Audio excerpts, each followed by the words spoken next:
Now may the words of my mouth and the meditation of all of our hearts be acceptable unto you, O Lord, our rock and our redeemer. And now you all know where that comes from. So, I am deeply and profoundly grateful to be married to the love of my life, a woman who I cannot imagine not having as a part of my life. But it wasn't always that way. Throughout much of my 20s, I spent plenty of time dating around. And in fact, I even did online dating for a while. Now the great thing about online dating is, I would say that there are two things. The first is that it makes it really remarkably easy to try to find people who match whatever sort of criteria it is that match your personal preferences. You can set height, weight, hair color, religious preference, smoker, non-smoker, hobbies, all of these kinds of things. You get to peruse them. Narrow down your results.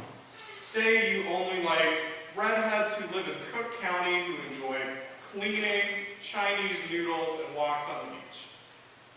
With a little help from the internet, you can find at least 3 matches within 3 square miles of where you're at who line up with that description.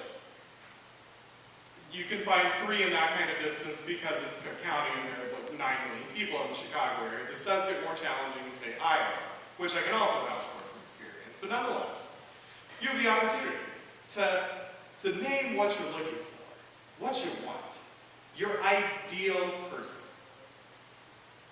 And then you get to present yourself out to the world, your ideal version of yourself.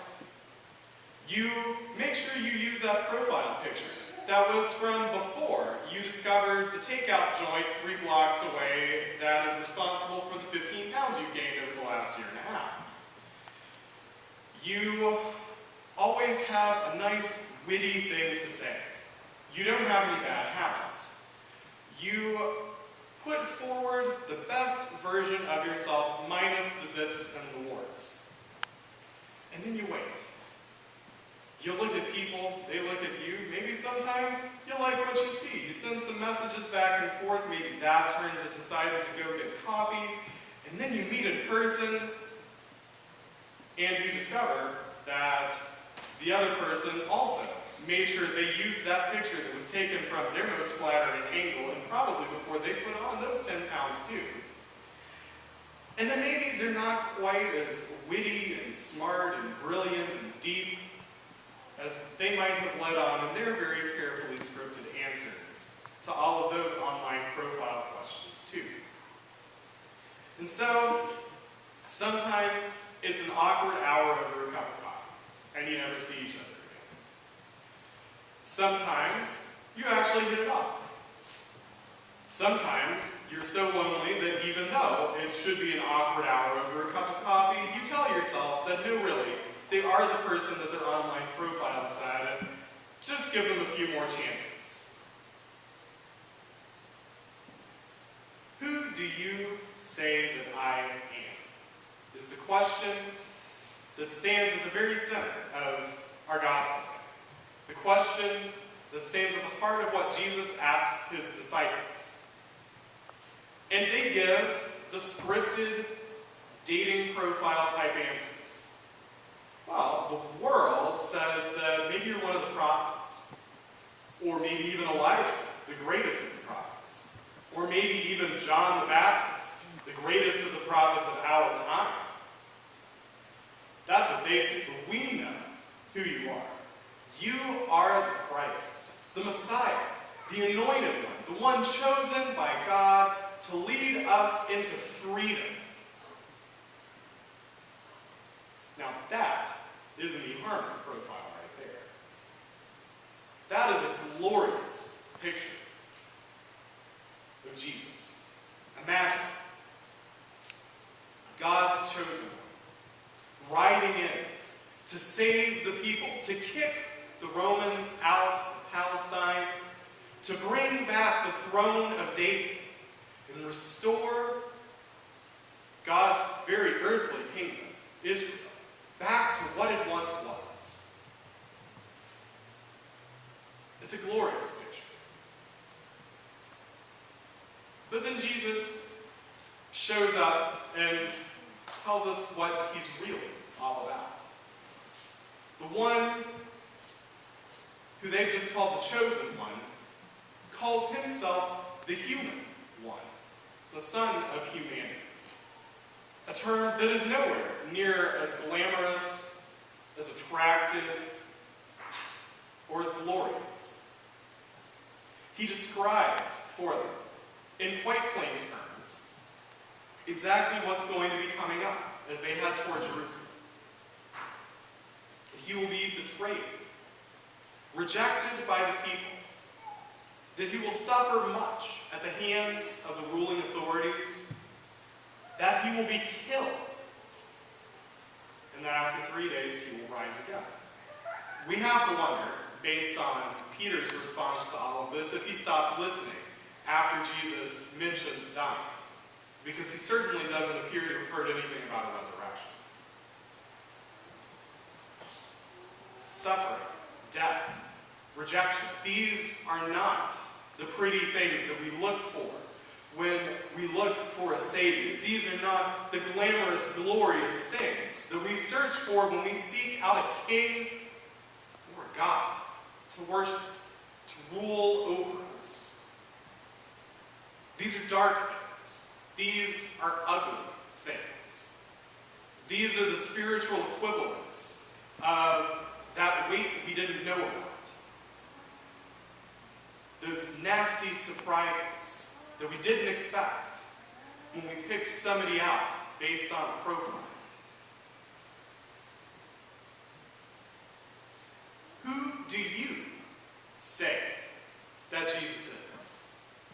It's the question suggested out for all of us by this gospel today. All of us as disciples of Jesus walking with him on the journey, who do you say that I am? Do we rush to the glorious image of Christ, the triumphant King? Christ is Messiah, riding in to save people, that eHarmony profile, that image of a God without a cross, of a king who's never served. Do we rush past the parts of who Jesus is and what our faith is all about that leave us feeling uncomfortable, that leave us with a sense that maybe we're not interested in those things? Or do we look for Jesus in precisely the places that he calls us to? The places where we find our own cross. In the places where we experience shame. In the dark corners of our own hearts and lives. In our experiences of rejection, of failure, of pain, of suffering, even the places where we find death, be it literal or metaphorical, and be it ours or those of others. When we think of the face of God, do we imagine something glorious, something heavenly?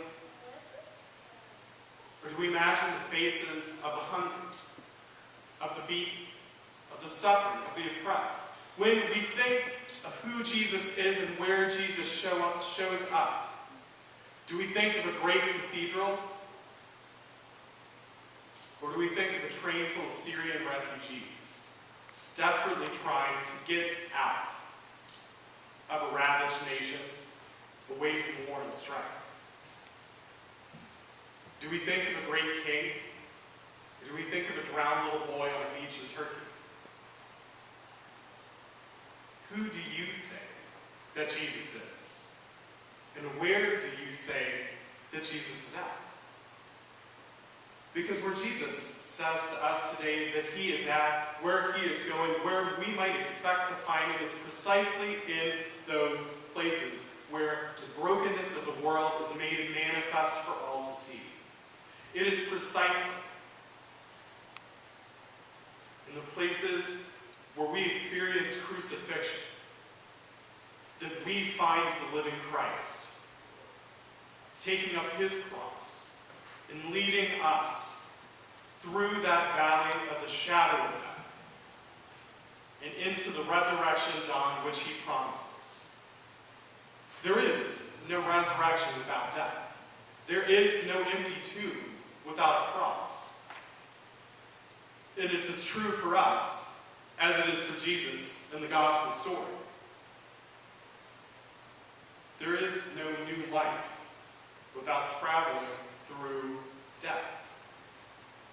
Again, be it literal or metaphorical.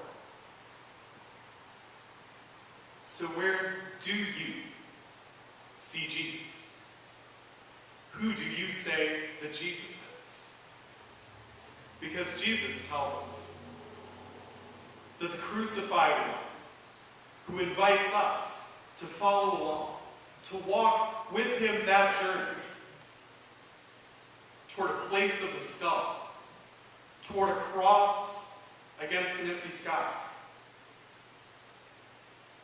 That Jesus is the same one who bids us join him in eternal life, in new life, in resurrection, beyond those places of darkness and pain and shame and suffering and death.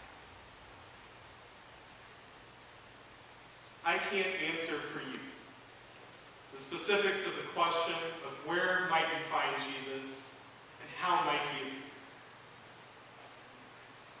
But I can tell you this.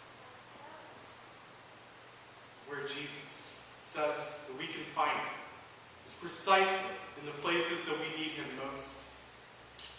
Right in the midst of our brokenness, right in the midst of our shame and suffering, right in the midst of our own death, bringing us into life.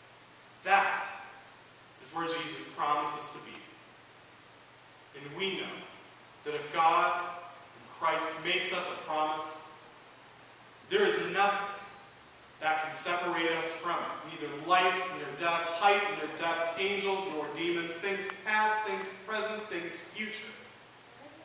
Neither famine, nor nakedness, nor sickness or sword can separate us from the living love of God that we have in Christ Jesus. And so, as we find our own valleys in the shadow of death, we can rest assured that Jesus finds us in them and leads us through them into life. Always. Without exception.